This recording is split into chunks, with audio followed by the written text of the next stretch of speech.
बढ़ेंगे और इसी से रिलेटेड आपसे बात करना चाहूंगी कि अभी तक नोटिफिकेशन जारी नहीं हुआ अगले चीफ जस्टिस का।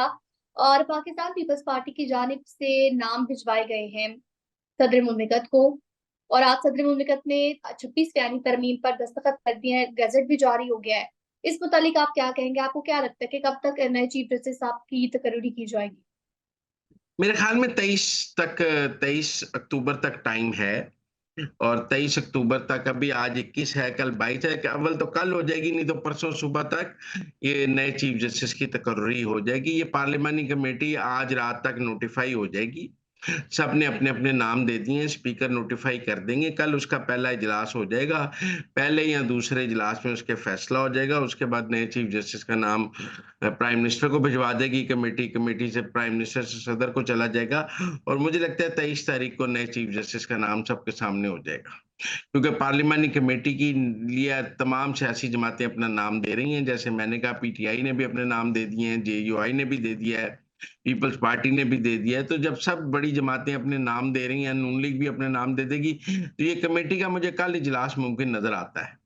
आगे बढ़ते हुए कुछ बात करेंगे सीएम केपी को लेकर। तो सीएम केपी की जानिब से कहा गया कि ये जो 26वीं आईनी तरमीम है, हम इसके खिलाफ एक तहरीक चलाएंगे। तो जो दीगर तहरीकें माजी में हमने देखी हैं, इजलास और जलसे जुलूस वगैरह, वो सब तो नाकाम थे। तो आपको क्या लगता है अब ये जो तहरीक चलाई जाएगी, अब जब इतना ज्यादा एक पार्टी के अंदर फॉरवर्ड ब्लॉक बन चुका है और लोग कह रहे हैं कि आप हुकूमत के साथ मिल गए, आप हुकूमत के साथ मिल गए, तो व्हाट डू यू थिंक, क्या ये तहरीक कामयाब होगी?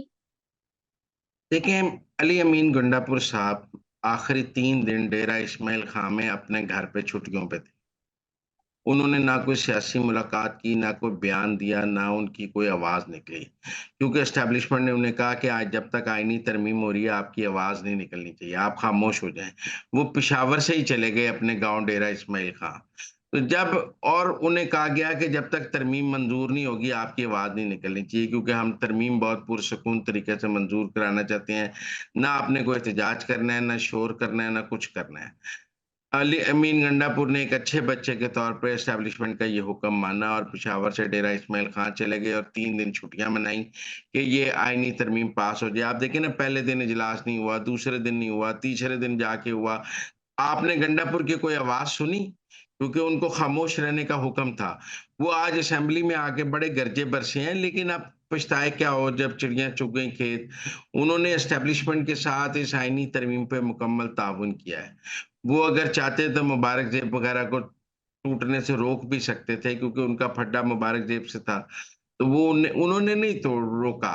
मैं समझता हूं कि गंडापुर ने इस तरमीम की मंजूरी के लिए एस्टेब्लिशमेंट से मुकम्मल ताउन किया, खामोशी रखी, एहतजाज को नाकाम बनाया, सब कुछ किया। और एस्टेब्लिशमेंट अली अमीन गंडापुर की बहुत शुक्रगुजार है कि उसने पुरअमन तरीके से इस तरमीम को पास होने दिया, वरना वो इस्लामाबाद की तरफ मार्च, इमरान खान तो एंड तक कहते रहे एहतजाज करें, एहतजाज करें।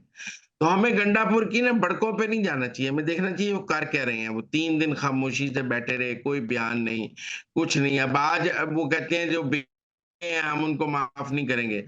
सबसे ज्यादा बिके तो अली अमीन गंडापुर साहब आप हैं। अपनी चीफ मिनिस्ट्री के लिए सबसे ज्यादा कॉम्प्रोमाइज तो आपने किया है, तो बाकियों को आप एवं गिला शिकवे करने की क्या जरूरत है? अगर कोई बंदा एस्टेब्लिशमेंट का इस वक्त सबसे बड़ा एजेंट है पीटीआई में, तो वो अली अमीन गंडापुर है। उससे बड़ा एजेंट तो एस्टेब्लिशमेंट का कोई है ही नहीं। आप देख लें, ये तरमीम के 3 दिन वो कहाँ थे? कोई सही शऊर आदमी ये कबूल कर सकता है कि मुल्क में इतनी बड़ी तरमीम पास हो रही है और अली अमीन गंडापुर छुट्टियों पे चले गए हैं 3 दिन के लिए अपने गांव, और उन्होंने सियासी मुलाकातें बंद कर दी हैं? वो इस्लामाबाद भी नहीं आए, उन्होंने कोई एहतजाज भी नहीं किया, उन्होंने कोई अपने बंदे काबू करने के लिए भी कोई रास्ता नहीं बनाया। उनका कोई पॉलिटिकल किरदार नहीं है। जो एस्टेब्लिशमेंट चाहती थी, उन्होंने एस्टेब्लिशमेंट को केपी में करने दिया और खुद गायब हो गए। अब वो अगर आज असेंबली में आके बड़के मार रहे हैं, तो हमें माइंड नहीं करना चाहिए। एस्टेब्लिशमेंट उनकी बहुत शुक्रगुजार है कि एस्टेब्लिशमेंट ने उन्हें जो स्क्रिप्ट दिया, उन्होंने उसको पूरा किया। सर आगे बढ़ेंगे, कुछ बात करेंगे कि अब ये शेर अफजल मरवत की जानिब से भी कहा गया और दीगर रहनुमाओं की जानिब से भी कहा गया है कि हमारे पार्टी के अक्सर जो रहनुमा है ना, वो कॉम्प्रोमाइज थे। और हम जिनको एक्सपेक्ट कर रहे थे कि वो कॉम्प्रोमाइज है, वो कॉम्प्रोमाइज नहीं निकले और वो खान साहब के साथ खड़े रहे। और अक्सर रहनुमाओं का नाम लिया जा रहा है कि कुछ को तो गवर्नमेंट ने एक्सपोज कर दिया था, बाकी चार जो हैं वो रिजर्व में रखे हुए थे। तो इस मुतालिक आप क्या कहेंगे? ओ भाई, उमर अयूब और बैरिस्टर गौर खुद सबसे ज्यादा बिके हुए थे। ये तरमीम को, पॉलिटिकल सैंक्टिटी और इसकी सियासी साख को तो बैरिस्टर गौहर और उमर अयूब ने बेहतर किया है असेंबली में इसके हवाले से पार्टिसिपेट करके। वो फुल ऑफ गवर्नमेंट के साथ ऑन बोर्ड थे, एस्टेब्लिशमेंट के साथ ऑन बोर्ड थे।